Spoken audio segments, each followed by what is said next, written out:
সবাই ছি ছি করেছিল বিনয়কে। আত্মীয় স্বজন থেকে শুরু করে পাড়া প্রতিবেশী, বন্ধু বান্ধব কেউ আর বাকি ছিল না। আত্মীয়দের মধ্যে কেউ কেউ তো আবার ফোন করে যা নয় তাই বলেছিল। বিনয়ের নিজের ছোট মামা পর্যন্ত বলে বসল, কাজটা ঠিক করলি না বিনয়, তোর মায়ের আত্মা শান্তি পাবে তো? কত বড় পাপ কাজটা করলি বলতো? তোর মা কত ভালো মানুষ ছিল, পাড়া প্রতিবেশীর সাথে কত ভালো সম্পর্ক ছিল, অথচ মায়ের শ্রাদ্ধের অনুষ্ঠানটা ঠিক করে করলি না। কতই বা খরচ হতো, টাকার তো অভাব ছিল না। বিনয় ছোট মামার কথাকেও গুরুত্ব দেয়নি, বরং মামার মুখের ওপর বলে দিয়েছিল বাজে খরচ করার কোনো মানে হয় না।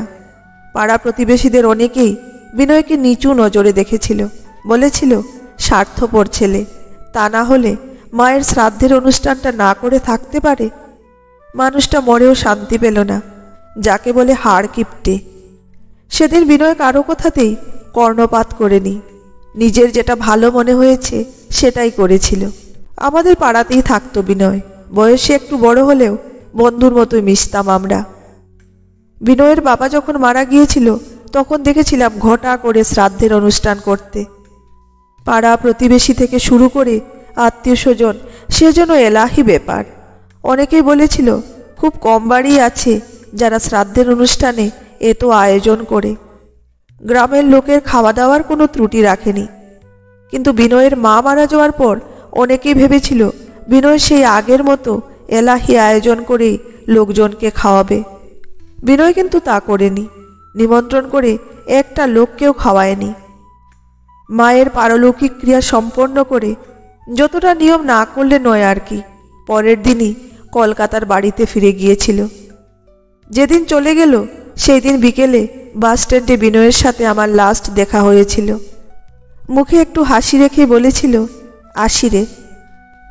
তারপর থেকে বিনয়ের সাথে আমার আর দেখা হয়নি। তবে শুনেছি মায়ের শ্রাদ্ধে পাড়া প্রতিবেশীকে নিমন্ত্রণ করে না খাওয়ানোর দরুন বিনয় যতবারই গ্রামে এসেছে বিনয়কে কথা শোনাতে কেউ ছাড়েনি। মানুষের এই ধরনের আচরণ সত্যিই মেনে নেওয়া যায় না। বিনয়ের বাবার শ্রাদ্ধের অনুষ্ঠানে অত আয়োজন করেও মানুষকে দেখেছি নিন্দে করতে।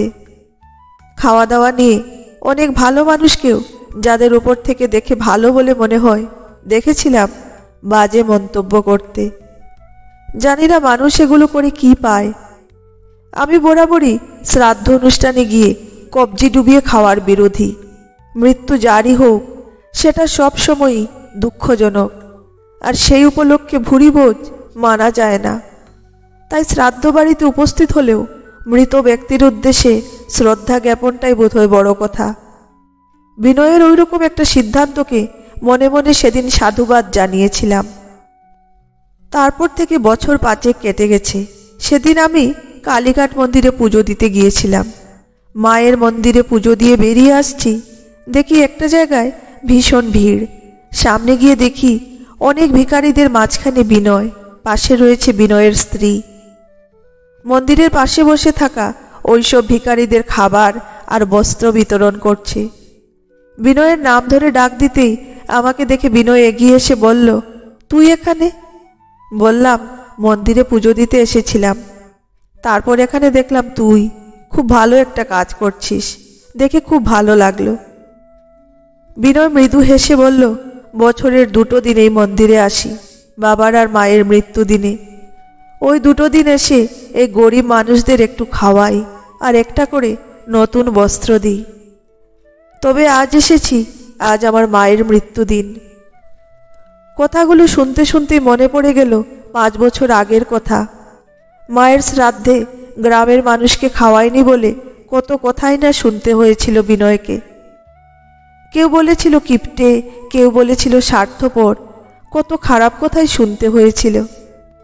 অথচ আজ বিনয়, কথাগুলো তখন ভাবছি। বিনয় বলল, জানিস অভি, ঘটা করে শ্রাদ্ধের অনুষ্ঠানে ভুরিভোজ করে খাওয়ানো, আমি এটা একদম মানতে পারি না। আমি দেখেছি বাবার মৃত্যুর পর অত আয়োজন করেও তবুও কথা শুনেছি। কার মুখে চিংড়িটা মনের মতো লাগেনি, কার পাতে কাতলার পিসটা ছোট পড়েছিল, এসব শুনতে গিয়ে নিজেকে ভীষণ ছোট মনে হচ্ছিল। তারপরেও আমাকে জিজ্ঞেস করতে হয়েছিল তাদের কাছে গিয়ে রান্নাটা ঠিকঠাক ছিল তো, খাওয়া দাওয়ার ত্রুটি হয়নি তো। জানি না মৃত্যু উপলক্ষে খাওয়ানোর এই রীতি কতটা যুক্তিযুক্ত। নিজের মনকে প্রশ্ন করে উত্তর পাইনি। আমার বাবা তখন মারা গেছেন, সেটা শোকের অনুষ্ঠান ছিল। বাবার ছবির দিকে তাকিয়ে চোখে জল এসে যাচ্ছিল। যাদের জন্য আমরা এত সুন্দর একটা পৃথিবী উপহার পেয়েছি, সেই বাবা মাই আমাদের কাছে পৃথিবী। তাই পৃথিবীর কাছে আমরা আজীবন ঋণী। তুই বলতো, শ্রাদ্ধানুষ্ঠান উপলক্ষে ভুরিভোজ করে ঋণ শোধ করা যায় কি? মায়ের শ্রাদ্ধে কাউকে না খাওয়ানোর জন্য হয়তো গ্রামের লোকের কাছে সেদিন খারাপ হয়েছি, কিন্তু আমি মনে করি শোক শ্রদ্ধা সবটুকুই ভিতরকার ব্যাপার। তাই প্রতি বছর এইভাবেই পিতৃঋণ মাতৃঋণ একটু একটু করে শোধ করার চেষ্টা করব। বাবা মায়ের ঋণ তো কখনোই শোধ হয় না, তবুও তাদের আত্মার শান্তির জন্য আমার এই সামান্য প্রচেষ্টা মাত্র। বিনয়ের এমন কাজ দেখে আমি প্রশংসার কোনো ভাষা খুঁজে পাইনি। কি যে বলবো সেটাই ভাবছিলাম।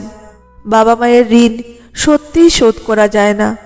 বাবা মায়ের আত্মার শান্তি কামনার জন্য বিনয়ের এমন উদ্যোগকে শুধু সাধুবাদ জানালেই হবে না, বরং সেটা আধুনিক মনস্কতার পরিচয়ও বটে।